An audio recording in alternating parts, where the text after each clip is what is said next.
Assalamualaikum warahmatullahi wabarakatuh. Perkenalkan, nama saya Syara Gestaweli dengan NPM 20540510009. Pada kesempatan kali ini, saya akan menjelaskan materi tentang teorema Bayes.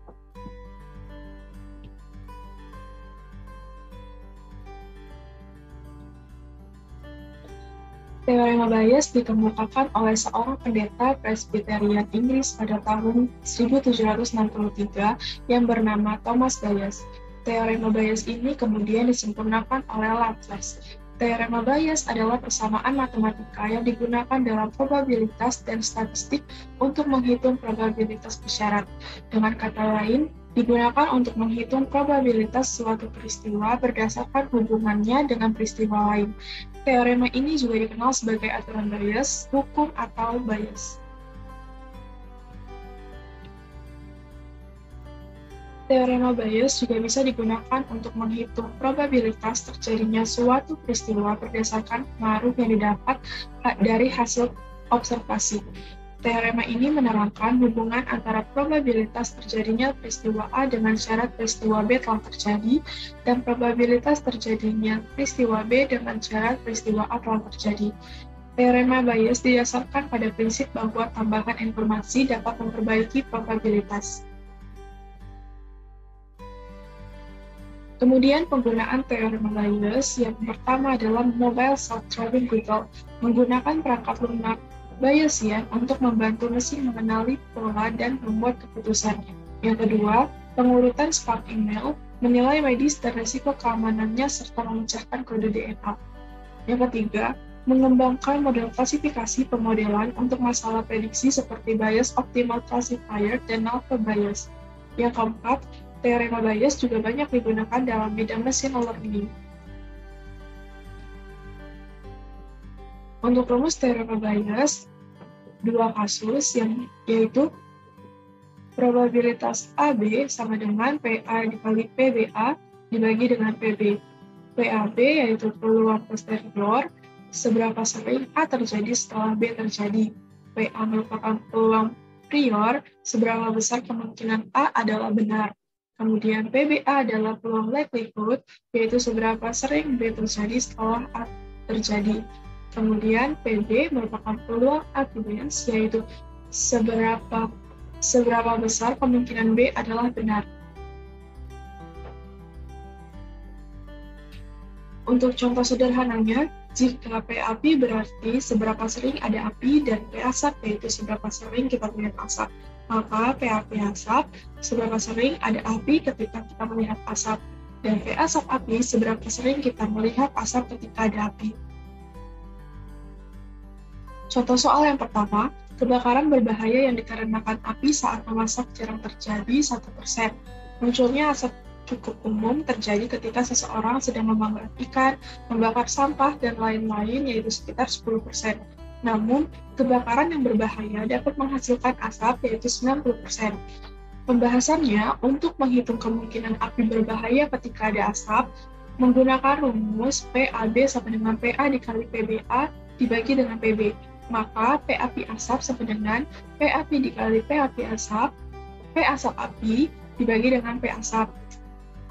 1% dikali 90% dibagi dengan 10% sama dengan 9%. Dan cara perhitungan kedua menggunakan konversi dengan huruf 0, yaitu P api asap sama dengan 0,01 dikali 0,9 dibagi dengan 0,1 sama dengan 0,09, dan dikonversi ke persentase menjadi 9%. Jadi, masih perlu memeriksa asap lainnya untuk lebih memastikan kemungkinan adanya api. Selanjutnya, contoh soal yang kedua, diketahui data cuaca yaitu 50% hari hujan dimulai dengan hari mendung atau berawan. Namun, pagi hari berawan sering terjadi 40%, dan bulan ini bukan bulan penghujan, atau hanya 3 dari 30 hari cenderung turun hujan, yaitu 10%. Berapa peluang hujan pada siang hari? Di sini menggunakan kata hujan yang berarti hujan di siang hari dan kata awan yang berarti pagi yang berawan. Peluang hujan diberikan karena adanya awan. maka ditulis P hujan awan. P hujan adalah probabilitas hujan, yaitu 10% yang dikonversi menjadi 0,1. P awan hujan adalah probabilitas awan dengan terjadinya hujan, yaitu 50%, yang dikonversi menjadi 0,5. P awan adalah probabilitas awan, yaitu 40%, dikonversi menjadi 0,4.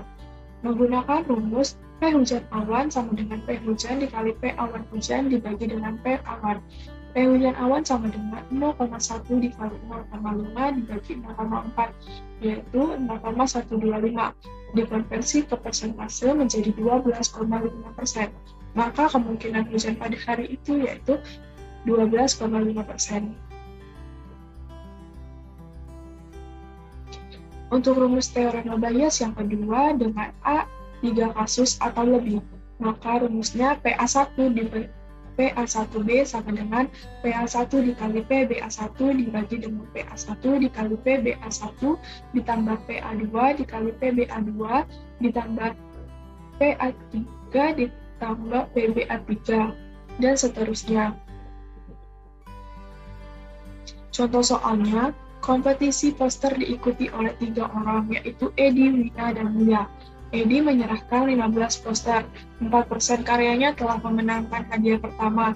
Wina menyerahkan 5 karyanya dan 6% dari karyanya telah memenangkan hadiah pertama. Sedangkan Lia menyerahkan 10 karyanya dan 3% dari karyanya telah memenangkan hadiah pertama. Maka berapakah peluang Edi untuk memenangkan hadiah pertama? Pembahasannya yaitu diketahui Edi mengumpulkan 15 karya dengan 4 persentase memenangkan hadiah pertama, maka dikonversi menjadi 0,04. Kemudian Wina mengumpulkan 5 karya dan 6% dikonversi menjadi 0,06. Dan Lia mengumpulkan 10 karya, 3% karyanya memenangkan hadiah pertama, maka dikonversi menjadi 0,03. Total karyanya yaitu Edi ditambah Wina dan Lia. Maka total karyanya didapati 30 karya. Yang ditanya adalah peluang Edi untuk mendapatkan hadiah pertama. Dengan menggunakan rumus PED yang pertama sama dengan PED dikali P pertama Edi dibagi dengan PED dikali P pertama Edi ditambah P Wina dikali P pertama Wina ditambah P Lia dikali P pertama Lia. P yang pertama sama dengan 15 dibagi 30 dikali 0,04. 15 merupakan karya yang dikumpulkan oleh Edi, dan 30 merupakan total dari Edi, Wina, dan Lia. Dikali dengan 0,04, dibagi dengan 15 dibagi 30, dikali 0,04 ditambah 5, dibagi 30 dikali 0,06 ditambah 10 dibagi 30 dikali 0,03. Kemudian dikalikan semua dengan 30 untuk menghilangkan pecahan. Maka 15 dikali 0,04 dibagi 15 kali 0,04 ditambah 5 kali 0,06 ditambah 10 kali 0,03. Yaitu 0,6 ditambah 0, dibagi 0,6 ditambah 0,3 ditambah 0,3. Yaitu 0,5 atau bisa dikonversi menjadi persentase yaitu 50%. Ya, maka kesempatan Edi untuk memenangkan hadiah pertama yaitu 50%. Sekian materi teori Bayes dan contoh soalnya yang bisa saya terangkan dan saya jelaskan. Apabila ada kesalahan dan kekurangan, mohon maaf. Wassalamualaikum warahmatullahi wabarakatuh.